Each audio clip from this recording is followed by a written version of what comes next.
My wife trusted her closest companion's falsehood that I was unfaithful and abandoned me. When the truth emerged, it was too late to mend the broken trust. I'm 35 and recently finalized my divorce from my wife, Claire. We were together for 6 years and wed for 2. Reflecting, I realize I should have anticipated this disaster. The red flags were evident from the start, but I overlooked them because I thought I loved her. Vanessa, Claire's best friend, was the embodiment of our relationship's flaws. Have you ever met someone and instantly sensed trouble? That was Vanessa. She was boisterous, self-absorbed, and always craved the spotlight. From our first encounter, I felt she was evaluating me, searching for ammunition. But Claire was blind to it. She viewed Vanessa as her college confidant, a lifelong ally. I figured I'd endure her for Claire's sake. But Vanessa knew how to stir trouble. During our wedding preparations, things quickly spiraled. I proposed to Claire after 3 years of dating. We were already cohabiting, so it seemed natural. She was thrilled, and initially so was I, then Vanessa meddled. It began subtly. She criticized our color scheme, calling it dull. I brushed it off. Nobody cares about colors. Then she griped about the menu, insisting on vegan options because half the guests would want them. Maybe 2 vegetarians attended. Then she demanded to walk down the aisle first before the bridesmaids. Yes, you read that right. Vanessa wanted her own grand entrance. Her reasoning: I've been there for all of Claire's heartbreaks, every tough moment. This day celebrates those who supported her, not just the marriage. I thought it was a jest at first. Who makes such a request? But Claire nodded along. I watched her yield in real time. I tried intervening, telling Claire, this is our wedding, not Vanessa's stage. Claire got defensive, saying I was overreacting. Meanwhile, Vanessa acted as if I'd insulted her very being. Wow, she said, I didn't know your fiancé was so domineering.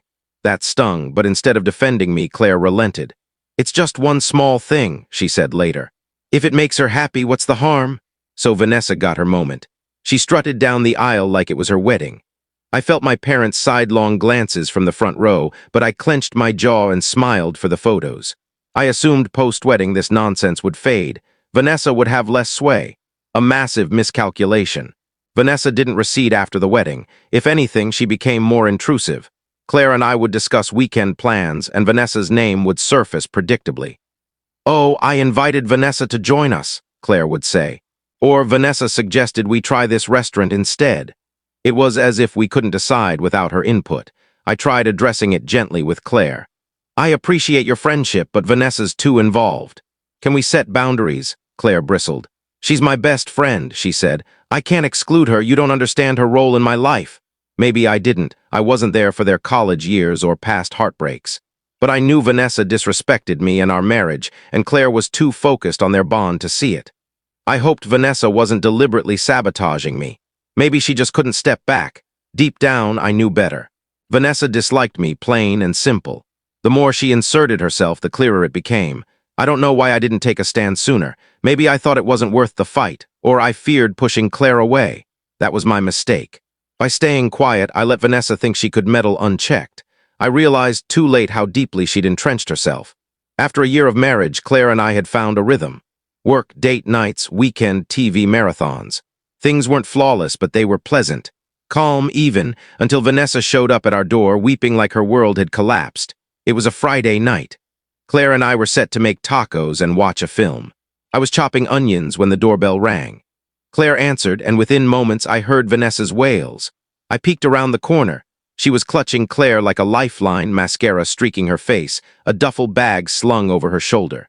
He dumped me, Vanessa sobbed. I can't face this alone.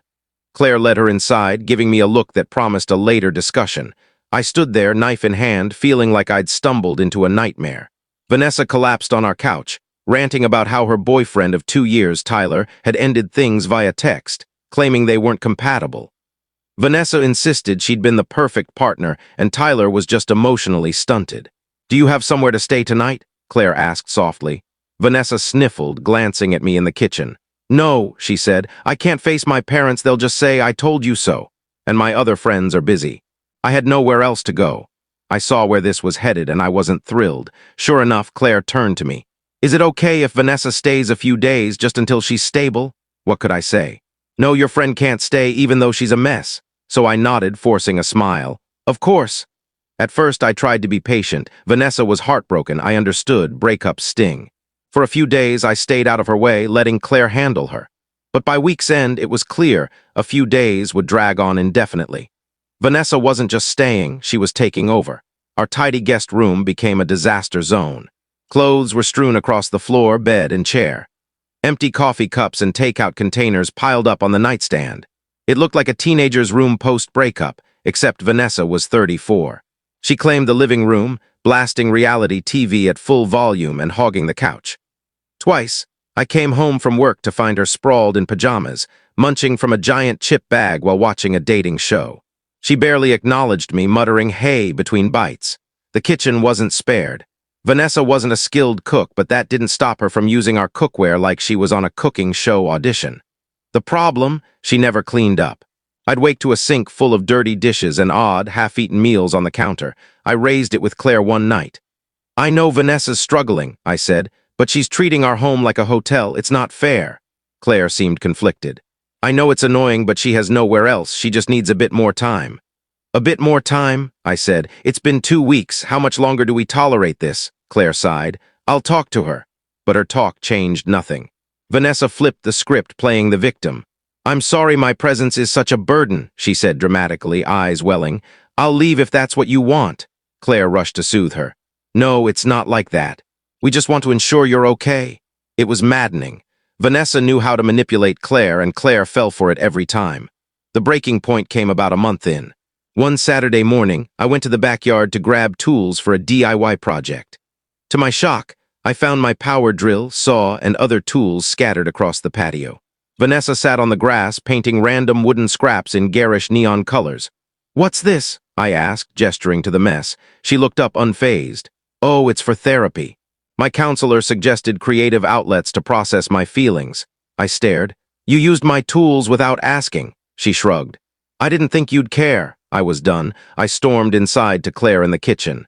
"She's got to go," I said firmly. "I'm not asking any more." Claire looked startled by my tone. "What happened?" "She's treating our home like her playground," I said. "I'm done, Claire. I've been patient, but this isn't working." "She needs to leave," Claire groaned, rubbing her temples. "Okay, I'll talk to her again." This time I didn't leave it to Claire. I sat them both down and laid it out. "Vanessa, we've supported you, but it's been a month. This isn't sustainable. You need to find another place." Vanessa didn't take it well. She accused me of being heartless, saying, "You're kicking me out at my lowest point. Wow, what a great friend." I didn't let her guilt trip me. "I'm not kicking you out today, but you need to make plans. We've given you enough time." Claire looked torn, but for once didn't side with Vanessa. Vanessa left within a week, storming off muttering about my controlling nature and how Claire deserved better. As she drove away, I felt relief wash over me. Our home felt like ours again. Still, I knew Vanessa wasn't done. The real damage came on a random Saturday afternoon.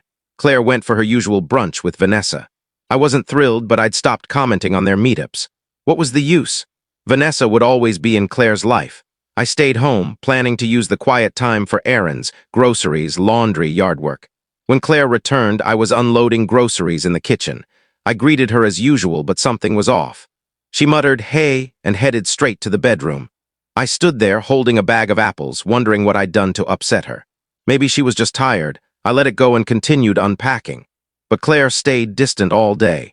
She avoided eye contact, gave one-word answers, and stayed glued to her phone. I asked several times if something was wrong, but she just said, "I'm fine." She clearly wasn't. I figured Vanessa had dumped some drama and Claire needed time to process. That night, things got weirder. After dinner, she barely ate and went to bed early. When I joined her later, she was curled up on the bed's far edge, pretending to sleep. I lay there, staring at the ceiling, confused. The next morning, I pressed her. "Claire, what's going on? You've been acting strange since brunch." She hesitated, avoiding my gaze, then said, "I need to ask you something and you have to be honest." "Okay," I said, a knot forming in my stomach. "What is it?" She finally looked at me, her face a mix of anger and pain. "Were you with someone else yesterday?" I blinked, utterly baffled. "What? No, what are you talking about?" Her tone sharpened. "Vanessa said she saw you in a parking lot, kissing some woman in your car."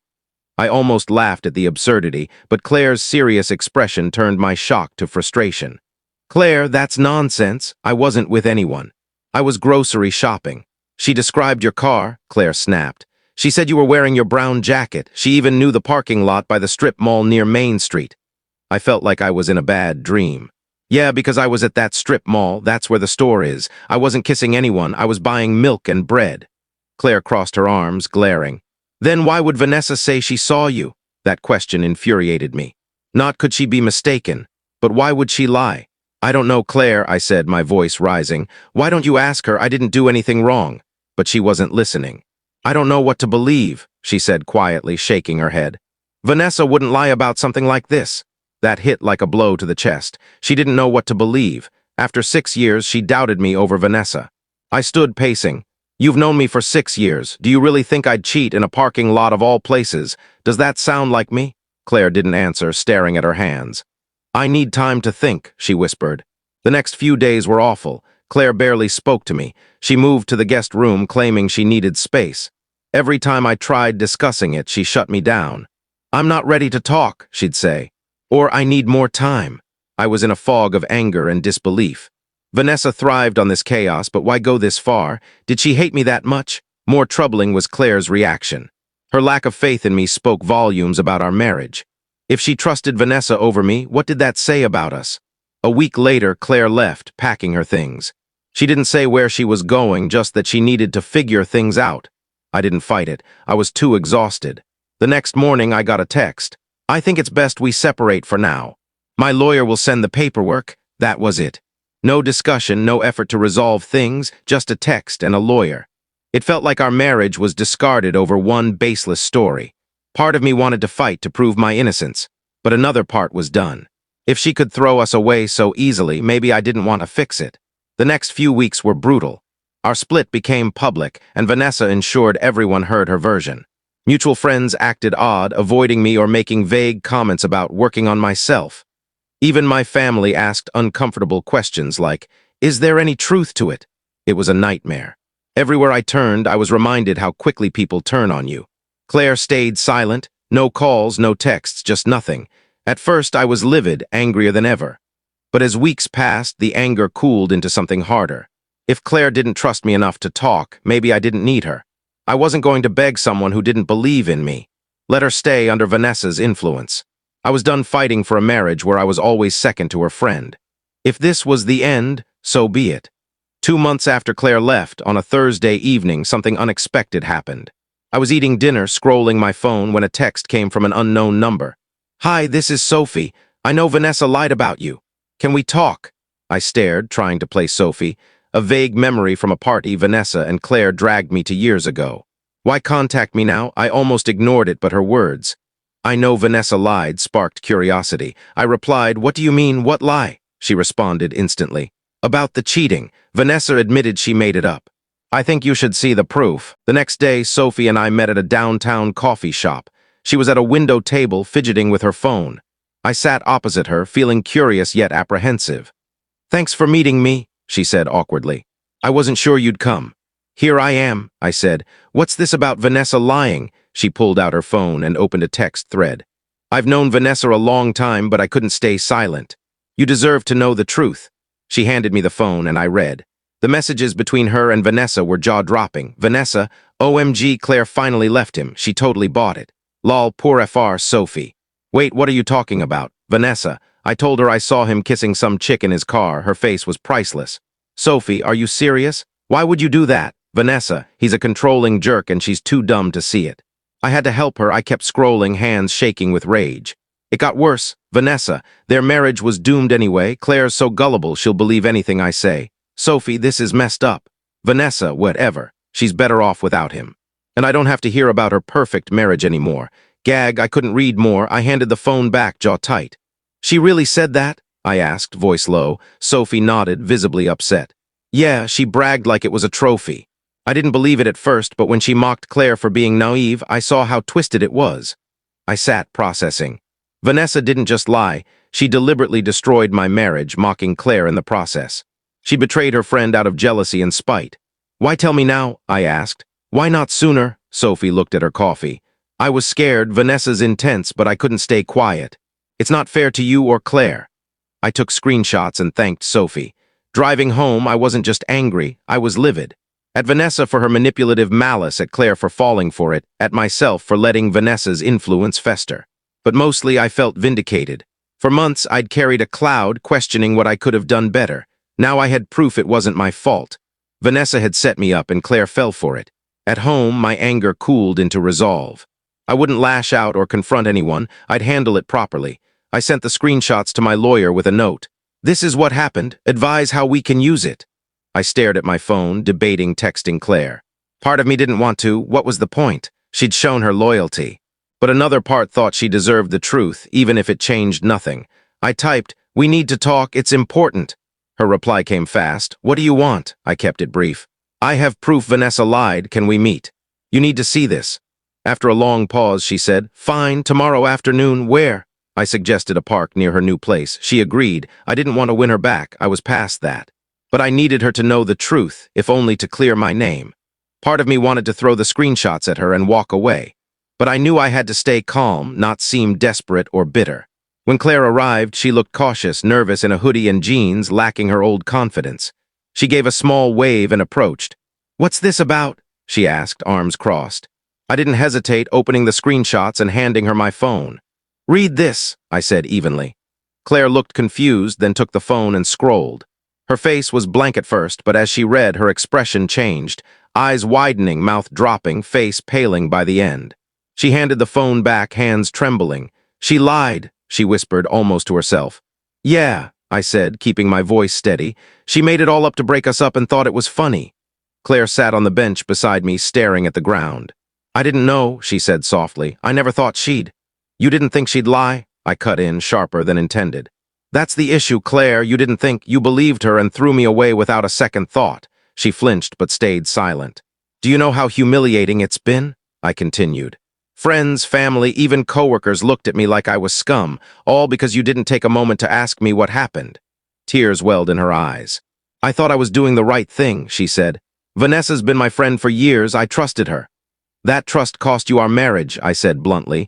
Claire looked at me, tears streaming. "I'm so sorry," she choked out. "I didn't know." "That's the problem," I said, softening but firm.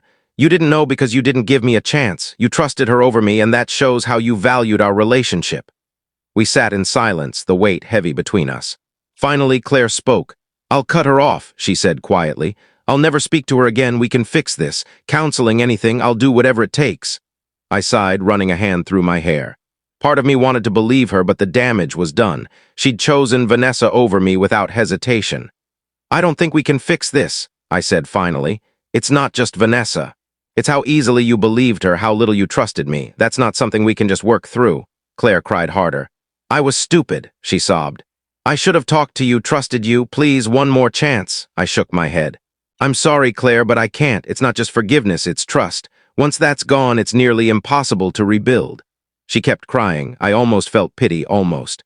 But I remembered the nights I'd spent alone, questioning myself, the friends who ditched me, the times I doubted my worth because Claire discarded me so easily. My sympathy faded. "I think we both need to move on," I said, standing. "I wish things were different, but this is where we are." Claire didn't stop me. She sat, sobbing into her hands as I walked away. I didn't look back. That night, Claire sent a long apology text, begging me to reconsider. I didn't reply. There was nothing left to say. Vanessa's lie started it, but Claire's lack of trust ended our marriage. I wasn't about to rebuild something broken beyond repair. Instead, I sent the screenshots to mutual friends who'd ghosted me, letting the texts speak for themselves. Within hours, my phone buzzed with apologies and support. One friend wrote, "I can't believe Vanessa did that. I'm so sorry for doubting you." Another said, "Let me know how I can help." It felt good to be vindicated, but I wasn't interested in those friendships. If they'd believed the worst so easily, I didn't need them. I didn't confront Vanessa. What was the point? She'd shown her true colors, and I wouldn't give her the satisfaction of knowing her impact.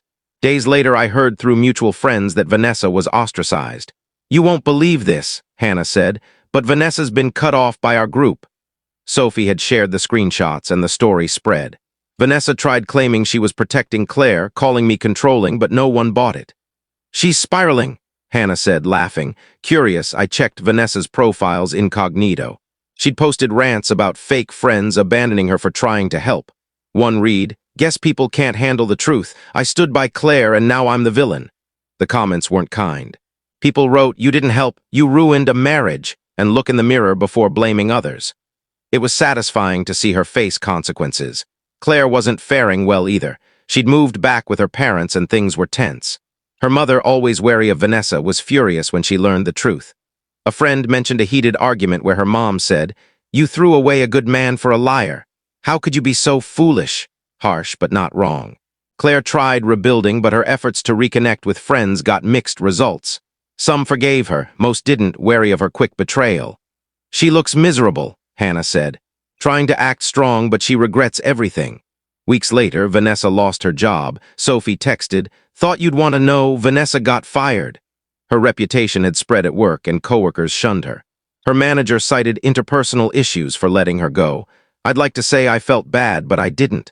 Vanessa had manipulated and caused chaos for years, and now she faced the fallout. My life improved. Months later, I ran into Sophie at a coffee shop. We chatted and she shared gossip. "Claire reached out to Vanessa recently," she said, rolling her eyes. "Can you believe it? What happened?" I asked, curious. "Claire tried apologizing, wanting to move past it," Sophie said. But Vanessa laughed in her face, called her pathetic, and said she was better off without her. I shook my head in disbelief. "So, what are your thoughts on this story? Do you agree with what happened, or do you see it differently? Let us know your opinion in the comments. We'd love to hear from you. And if you enjoyed the video, make sure to give it a like, subscribe to the channel, and hit the bell icon so you don't miss any of our upcoming stories. See you in the next one.